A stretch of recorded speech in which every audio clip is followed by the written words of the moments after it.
வணக்கம். இந்த 100 days weight loss ஜர்னியில் இன்றைக்கி டே 11. இன்றைக்கி என்னோடய டயட் எப்படி இருந்துச்சுன்னு பார்க்கலாமா? இன்றைக்கி காலையில் பிரேக்ஃபாஸ்ட்டுக்கு ஊற வச்ச பாதாம் பருப்பு, அது கூட மாதுளம்பழம், ஸ்வீட் கார்ன், பச்சைப்பயிறு இதெல்லாம் சேர்த்து தான் எடுத்துக்கிட்டேன். லஞ்சுக்கு சோயா சங்க்ஸு, காலையில் சொரக்காய் போட்டு பாஸ்தா பண்ணி கொடுத்துருந்தேன் பசங்களுக்கு.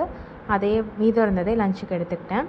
அது கூட புடலங்காய் பொரியலும் முட்டையும் 2 முட்டையும் எடுத்துக்கிட்டேன். இதான் என்னோடய லஞ்ச் பிளேட். லஞ்சு சாப்பிட்டோன்னே ஸ்வீட் கிரேவிங்காக 2 எள்ளு உருண்டை சாப்பிட்டேன். இன்றைக்கி என்னென்னு தெரியல, ரொம்ப காஃபி குடிக்கணும் போல் கிரேவிங்காக இருந்தது. 1 வீக்காக காஃபி குடிக்கல.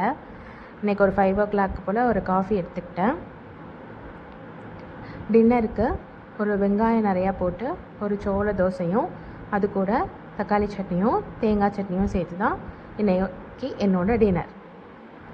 இன்றைக்கி எப்பயும் போல் சங்குப்பூ டீயோட இந்த டே முடிஞ்சது. இன்றைக்கான 8.5K ஸ்டெப்ஸும் கம்ப்ளீட் பண்ணியாச்சு. தேங்க்யூ ஃபார் வாட்சிங். பாய்.